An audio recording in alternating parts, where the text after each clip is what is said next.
They see my disability, I see my ability. They call me disabled, I call myself differently abled. There are some incidents that happen in your life. Those incidents break you, deform you, but they mold you into the best version of you. And the same thing happened to me. I was 18 years old when I got married. My father wanted me to get married.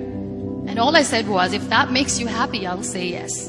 And of course, it was never a happy marriage.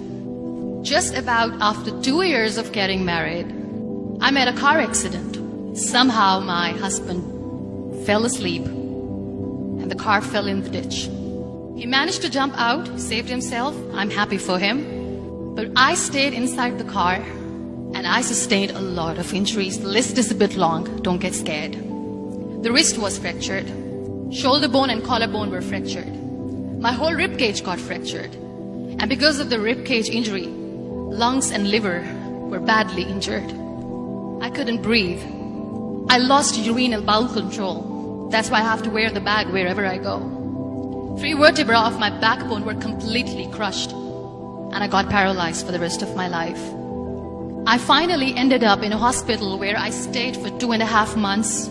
I underwent multiple surgeries. One day, doctor came to me and he said, well, I heard that you wanted to be an artist, but you ended up being a housewife. I have a bad news for you. You won't be able to paint again because your wrist and your arm are so deformed, you won't be able to hold a pen again. Next day, doctor came to me and said, your spine injury is so bad, you won't be able to walk again. Because of your spine injury and the fixation that you have in your back, you won't be able to give birth to a child again. That day, I was devastated. I asked my mother, why me? And that is where I started to question my existence. Why am I even alive? And that is where I realized that the words have the power to heal the soul. My mother said to me, this too shall pass. God has a greater plan for you. I don't know what it is, but He surely has. And in all that distress and grief, somehow or the other, those words were so magical that they kept me going.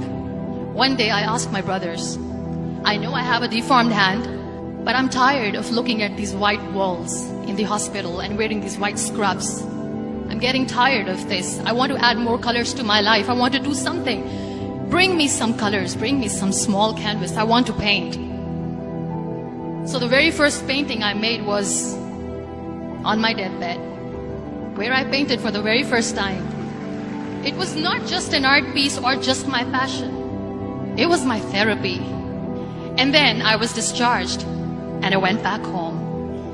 And I went back home and I realized that I have developed a lot of pressure ulcers on my back and on my hip bone. I was unable to sit. There were a lot of infections in my body, a lot of allergies. So doctors wanted me to lie down on the bed straight for not 6 months, for not 1 year, for 2 years.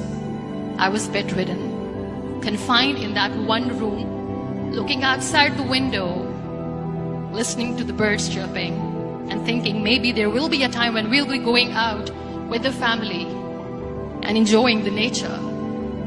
That was the time where I realized how lucky people are.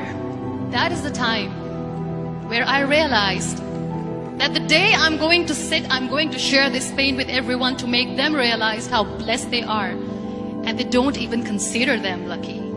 That day I decided that I'm going to fight my fears. We all have fears. Fear of unknown, fear of losing people, fear of losing health, money.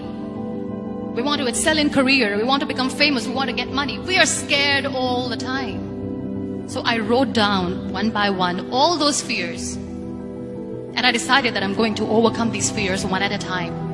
You know what was my biggest fear? Divorce. I was trying to cling on to this person who didn't want me anymore, but I said no.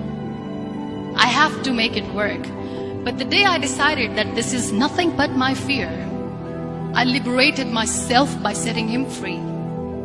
And I made myself emotionally so strong that the day I got the news that he's getting married, I sent him a text that I'm so happy for you and I wish you all the best. And he knows that I pray for him today. Number 2 was, I won't be able to be a mother again. And that was quite devastating for me. But then I realized there are so many children in the world, all they want is acceptance. So there is no point of crying, just go and adopt one. And that's what I did. People think that they will not be accepted by the people because we, in the world of perfect people, are imperfects. So I decided that instead of starting an NGO for disability awareness, which I know will not help anyone, I started to appear more in public. I started to paint. I decided that I'm going to join the national TV of Pakistan as an anchor person. And I've been doing a lot of shows for the last 3 years. I became the National Goodwill Ambassador for UN Women Pakistan, and now I speak for the rights of women, children. We talk about inclusion, diversity, gender equality, which is a must. Every time I go in public, I always smile. It's always a big toothy smile on my face, and people ask me, don't you get tired of smiling all the time? What's the secret? I always say one thing, that I have stopped worrying about the things that I have lost, the people that I have lost. Things and people who were meant to be with me are with me. And sometimes somebody's absence makes you a better person. Cherish their absence.